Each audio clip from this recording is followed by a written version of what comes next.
Lideramos el camino de la opinión pública y buscamos que la cultura del debate alcance consensos y soluciones a los problemas de nuestro país.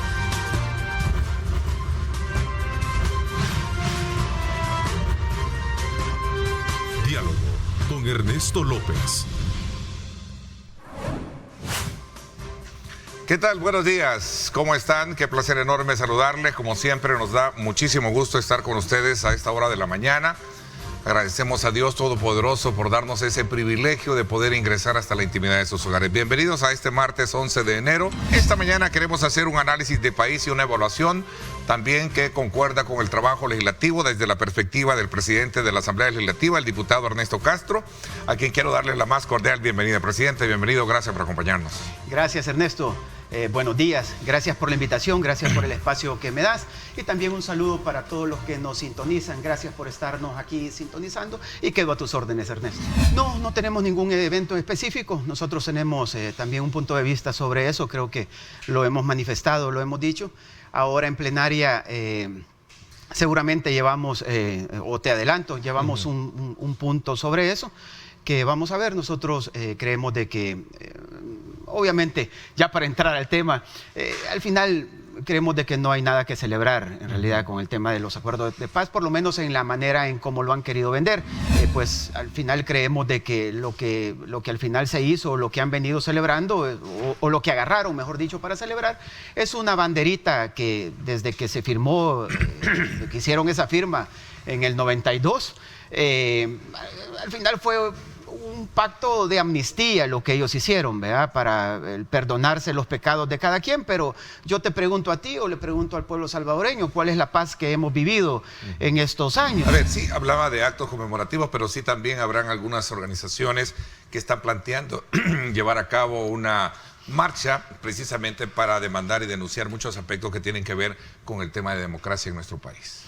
Sí, pero no sé, me imagino que es la democracia de ellos, pues a lo que ellos siempre le llamaron democracia, porque nosotros, el hecho de que ellos puedan manifestarse libremente, eso es vivir dentro de un país en democracia. Hay que poner el contexto y hay que hablar las cosas tal como son. A ellos, obviamente, las últimas 2 elecciones no les ha gustado y esa es la democracia que ellos han perdido, pero es la democracia de ellos, no es la democracia del país. Sí, no, es que yo no estoy diciendo que la fecha muere. Lo que yo estoy diciendo es que ellos lo que han celebrado, en realidad ellos han hecho una conmemoración y han hecho gala de los que participaron en esa firma. Han hecho como una celebración personal de ese grupito de personas. No, nosotros, obviamente, de lo que dice Monseñor es lo que nosotros estamos, en la línea que nosotros estamos. Nosotros, te decía anteriormente, nosotros tenemos que recordar a las víctimas del conflicto. El pueblo se puede expresar, entonces yo no entiendo qué es lo que a algunos actores en este país todavía les molesta sobre esto. O sea, o qué es lo que quieren, pues, les dejamos a ellos para que decidan y que nos digan cuánto puede tener cada quien en la asamblea y el presidente cómo tiene que ser. Claro, lo que sucede es que ellos han estado acostumbrados a eso, a estar diseñando y a estar dando líneas para que las cosas en este país así funcionen, y eso es lo que les ha cambiado. Entra a las instalaciones de la Universidad Centroamericana José Simeón Cañas. En una madrugada este país amanece con la noticia que habían asesinado a 5 jesuitas, a una colaboradora de ellos y a la hija de ella. Sí. Entonces, a 7 personas. Y ahí inicia algo que hasta el día de ahora pues no ha tenido fin, la verdad. El olvido y el perdón y el olvido en este país necesita también de la verdad. Y eso es lo que en este país han querido estar encubriendo. Cuando la Comisión de la Verdad señala con nombre y apellido a algunas personas que han estado involucradas ahí. O sea, ¿cómo es posible? Por ejemplo, no es Ernesto Castro, no es Nuevas Ideas, no es este presidente, Nayib Bukele. Si yo creo que el presidente tal vez habrá estado en secundaria cuando eso sucedió, o sea, cuando esas cosas estaban sucediendo. No es un tema personal, es la Comisión de la Verdad que menciona, por ejemplo, nombres como Rodolfo Parker, que alteraron las pruebas con la idea de proteger a los autores, a los responsables de esa masacre. Yo te pregunto, si es que yo no tengo nada contra ellos, o sea, no es un tema personal. No hay nada personal, revanchismo político en esto. ¿Por qué? Si, te repito, es la Comisión de la Verdad que en su momento se pronunció ante eso, pero en el transcurso de los años, con el aparataje que tiene un presidente, no podrá llegar a saber cómo fueron las cosas. Entonces, o fuiste parte o fuiste encubridor. Y esas son cosas que también señala la Comisión de la Verdad cuando habla del expresidente Alfredo Cristiani. O sea, es que nosotros no estamos, ellos hablan de revanchismo político. Nosotros hablamos de conocer la verdad. Ahora, en el hecho específico, este gobierno entregó toda la información que existe sobre el tema. Y ahí lo tienen ya.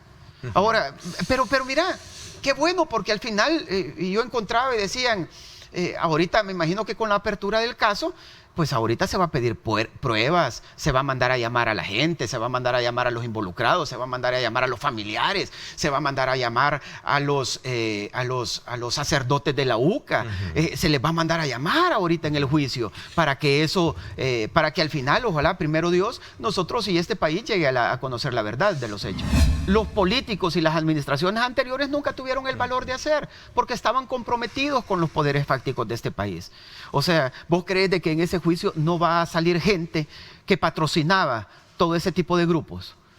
Claro, ellos son los que están nerviosos y ellos son los que están tirando el grito en el cielo y ellos son los que están promocionando también a un montón de voceros que se disfrazan de analistas, también políticos, que en realidad son mercenarios de la palabra, pues, porque a ellos les pagan por hablar y por dar un punto de vista. Pero no, aquí hay libertad religiosa y yo creo que... ¿Y sabes qué es lo peor, Neto? Tú lo sabes, el pueblo salvadoreño lo sabe, que aquí no hay persecución religiosa. Si persecución religiosa es andar, es lo que hicieron en el caso jesuita. Es llegar y a los que estaban opinando, o sea, llegaron y los mataron. Eso es una persecución. Lo que hicieron con Monseñor Romero, eso es, que lo mataron dando una homilía. Ahí, esa es persecución religiosa. Y con esas cosas, como ellos son los creadores de eso, es lo que todavía lo quieren tener vigente. Pero no, el pueblo salvadoreño sabe de que no es. Aquí hay libertad de expresión. La tienen ellos y la tenemos nosotros.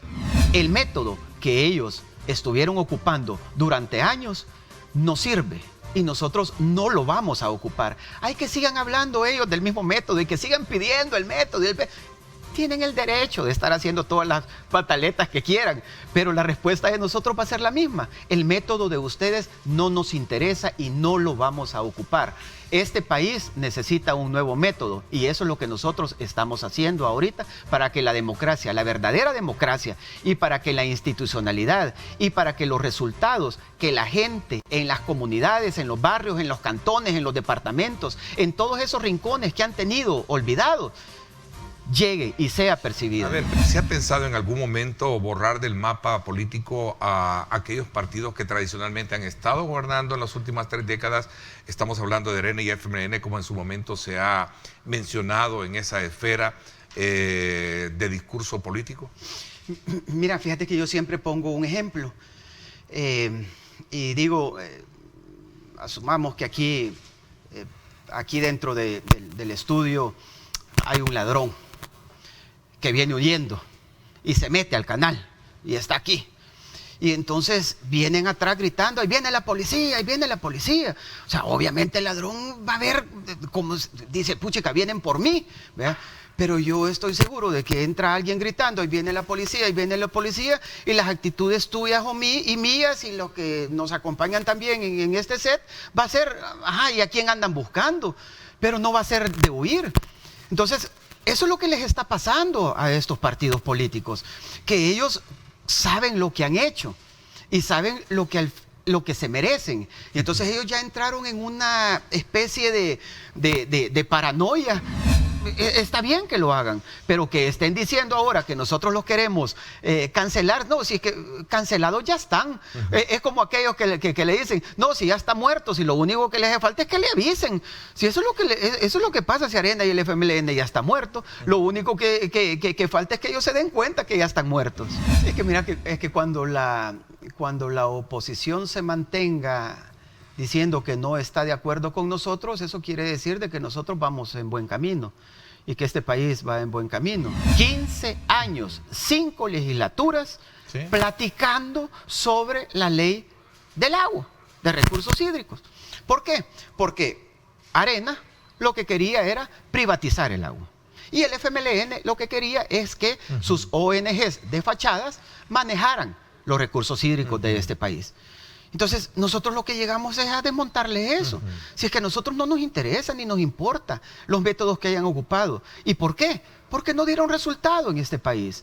Porque las cosas se miden por los resultados. Y todos los métodos que ellos ocuparon no le trajeron ningún beneficio a este país. Esa etiqueta de que quedó más de lo mismo, por cierto, quien nos acompaña más adelante, el padre Andreu Oliva, decía, esta ley de recursos no es muy distinta a cualquier ley que hubiera aprobado otro partido del pasado. Sí, la diferencia y lo que no entiende el padre es que por fin tenemos ley. Entonces ya tenemos... Era necesario tener la ley. Es que mira, Ernesto, sí. Antes el padre, cuando hablaba de la ley del agua, hablaba de algo intangible. ¿Cuál es la ley del agua? Pues? ¿En qué nos basamos? Ahora ya hay ley. Ahora ya hay ley. Ahora ya tenemos dónde basarnos. Ahora ya tenemos, si quiere aportar, ya tenemos un punto de partida.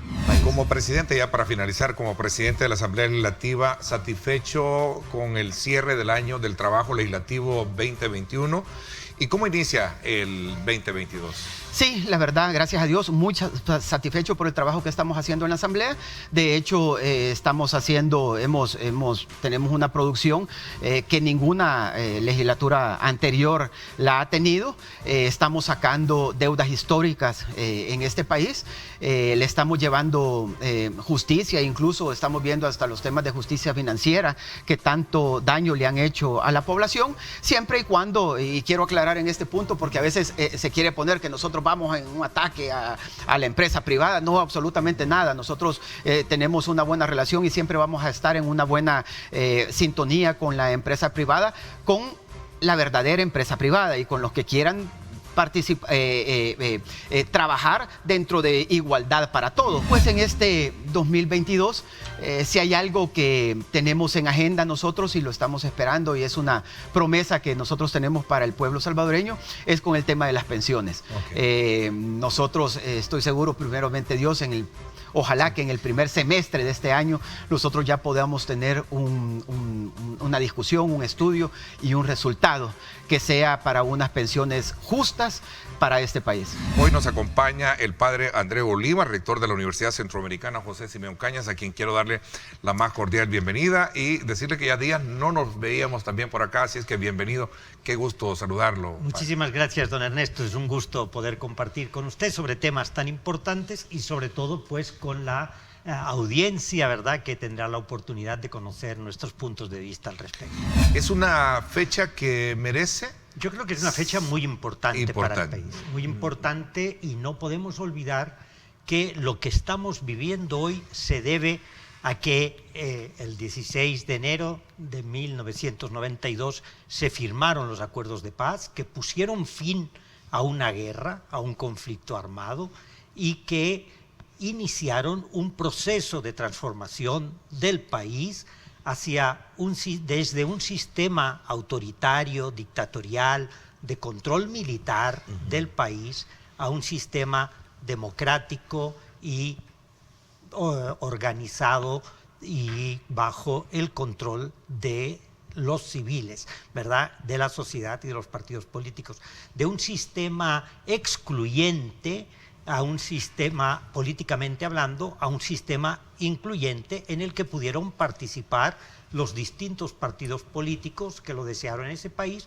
y que uno de los contendientes, el FMLN, guerrilla, se convierte en partido político y pasa a participar de la vida política del país. Sin embargo, rector, a esta fecha le concurren méritos y desméritos. ¿Es correcto verlo desde, digamos... Yo diría que una cosa es el hecho, ¿verdad? Y el hecho, voy a ser haber puntual. llegado a los acuerdos Sí. de paz, ¿no? Pero y toda la negociación que hubo para hacer posibles esos acuerdos de paz, ¿verdad? Entonces, eso se concreta en una firma. El otro, y eso es un hecho positivo y bueno para el país, incluso los acuerdos de paz, todo lo que contiene, ¿verdad?, es positivo para el país. Otra cosa es la implementación de estos acuerdos.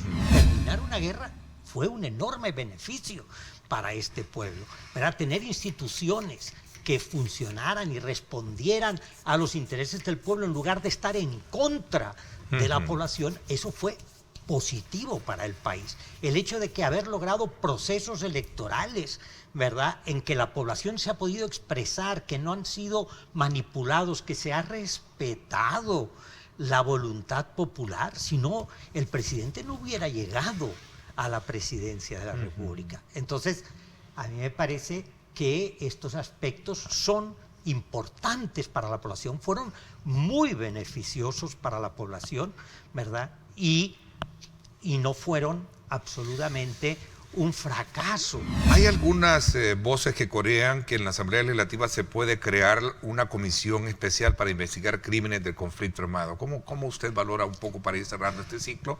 Porque quiero entrar al tema relacionado con el caso. Yo considero que cada órgano del Estado tiene unas funciones, ¿verdad? A la función de la Asamblea Legislativa es sobre todo legislar, ¿verdad?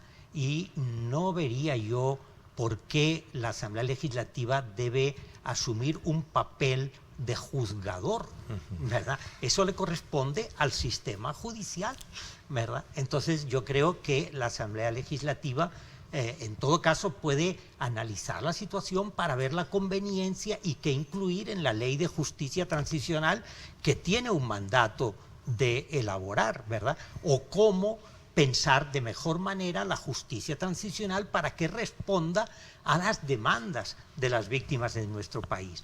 Yo creo que es cierto que en la Asamblea Legislativa se ha perdido el ser un espacio de diálogo, ¿verdad? Eso es algo que es constituyente de una Asamblea Legislativa y que le corresponde a su propia esencia. En las asambleas legislativas donde haya representación de distintas fuerzas políticas debe haber un diálogo. Evidentemente que al final del diálogo se impondrá la votación y es quien tiene la mayoría quien decide qué es lo que se va a aprobar o no. Pero el diálogo debe ser un diálogo constructivo, un diálogo para mejorar las propuestas de ley, etcétera. Y esto no está ocurriendo. ¿Existe persecución religiosa? Yo nunca me he referido a estos términos, ¿verdad? Quien se refirió en estos términos fue el pastor Mario Vega de la Iglesia Elim, y yo creo que no deja de tener razón en el sentido de que quizás no es una persecución estrictamente por ideas religiosas, pero sí que a los representantes de, en este caso el pastor Mario Vega de la Iglesia Elim, ¿verdad?, se están diciendo cosas de él, ¿verdad?, porque yo no coincido, y tampoco el pastor Mario Elim coincide, en que los religiosos debemos apartarnos del mundo y no nos debemos preocupar de las cosas del mundo. Es todo lo contrario. La Iglesia debe de preocuparse, ¿verdad?, para que la vida de las personas sea una vida digna, como corresponde a la dignidad humana. Y todo aquello que interesa al ser humano le interesa a la Iglesia y le interesa a Dios. Entonces no es que la Iglesia tenga que ser contestataria. La Iglesia lo que sí debe ser es defender la dignidad humana. ¿Cuál es la frontera? La Iglesia debe defender las libertades, ¿verdad?, de la población, debe defender que la persona humana pueda desarrollarse integralmente, debe defender la justicia, porque el proyecto de Jesús, que Jesús le llamó el reino de Dios, es un proyecto que está fundamentado en la justicia, en la fraternidad, en la igualdad de oportunidades, en la igual dignidad de las personas. Entonces, cuando la Iglesia ve que esto no ocurre en la realidad, tiene el deber de señalar. Si quien introdujo la reapertura del caso en el año 2017, ¿verdad?, ante el Juzgado Tercero de Paz de San Salvador, fue precisamente los familiares de las víctimas, la Compañía de Jesús y la UCA, ¿verdad?, que solicitamos la reapertura del caso, de un caso que ya habíamos presentado en el año 2000 contra los autores intelectuales de la masacre de la UCA, porque hubo un cambio, que es la anulación de la Ley General de Amnistía para la Consolidación de la Paz del sistema jurídico salvadoreño.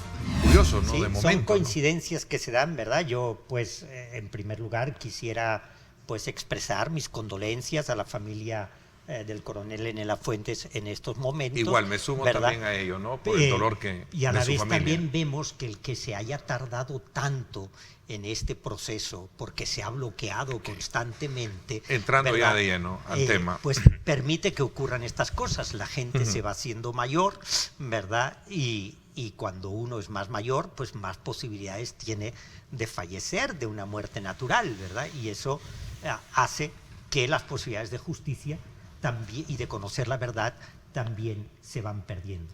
Pero como le decía, ¿verdad?, nosotros introdujimos la solicitud de apertura en el Juzgado Tercero de Paz de San Salvador el 27 de noviembre del 2017, ¿verdad?, hace 4 años y 2 meses. Y pues el juez, aunque costó, pero el juez de paz decidió que había lugar a pedir la reapertura del caso, ¿verdad? Y entonces señaló el caso reabierto y indicó a la Fiscalía que realizara la investigación. Decíamos en aquel momento que la Sala de lo Constitucional debe de actuar de oficio y declarar nula la resolución de la Sala de lo Penal. Ya lo dijimos en ese momento, ¿verdad?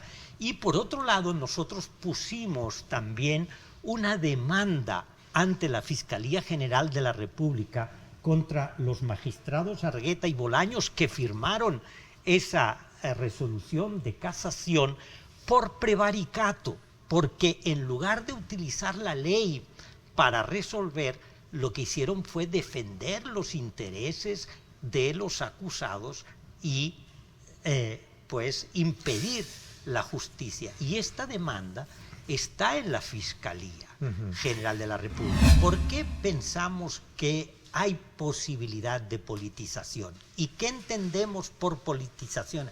Entendemos por politización que se utilice ese caso, ¿verdad?, no para hallar ese bien supremo que es la verdad y la justicia, sino para favorecerse, ¿verdad?, políticamente de este proceso. Entonces, lo que nosotros queremos es que se respete que esto es un proceso judicial, ¿verdad?, y que debe ser un proceso con las debidas garantías, en el que haya una justicia independiente. ¿Qué es lo que impidió que se reabriera el caso? Porque el caso estuvo reabierto. Ese es un punto elemental en esta discusión que nos ha dicho. El caso estuvo reabierto. Lo que impidió es una sala de lo penal, ¿verdad?, una sala de lo penal que de 3 magistrados, 2 hacen una resolución totalmente contra el derecho. ¿Es bueno lo que se ha hecho ahora en esa sala, entonces? En cambio, esa sala, y por eso es importante analizar la sentencia, esa sala hace una sentencia muy bien estructurada, muy bien fundamentada, conforme a derecho. No se están tratando por igual todos los casos. ¿Por qué el caso del Mozote se está tratando como se está tratando y se pues se saca al juez que estaba llevando el caso, ¿verdad? No se permite o no se entregan los informes adecuados, etcétera. Si es un caso mucho más importante que el caso de la UCA. Fueron más de 1000 personas asesinadas, niños y mujeres. ¿Por qué no hay el mismo interés en el caso del Mozote que en el caso de la UCA? Pues son dudas que surgen, ¿verdad? Son dudas que surgen y que pues dan lugar a que se pueda pensar que ese caso se quiere utilizar para algo más. Me ha dado muchísimo gusto nuevamente, después de un largo tiempo de no tenerlo acá con nosotros, rector, le agradezco muchísimo la deferencia que ha tenido, la confianza en este medio de comunicación, en este servidor también, para venir a hacer las aclaraciones pertinentes y los aportes importantes que se requieren a discusión de temas como los que hemos abordado. Una reflexión final, sí merece de alguna manera reflexionar con relación al 16 de enero. Bueno, yo creo que es bien importante que valoremos lo que significó el 16 de enero como transformación política del país y que a la vez sigamos trabajando para que este país ofrezca igualdad de oportunidades para todos, tenga en cuenta a los últimos, a las personas que viven en la pobreza, a las personas que no tienen trabajo, que son la mayoría del país y que pues trabajemos en un proyecto político que transforme el país también social y económicamente. Muchísimas gracias nuevamente, le agradezco muchísimo a todos y cada uno de ustedes. Gracias, quédese con nosotros. Viene Arriba Mi Gente con toda la energía para que usted pase una buena mañana. Así es que desde ya, gracias, pásenla bien y como siempre recuerden lo más importante, amar a Dios sobre todas las cosas. Lideramos el camino de la opinión pública y buscamos que la cultura del debate alcance consensos y soluciones a los problemas de nuestro país.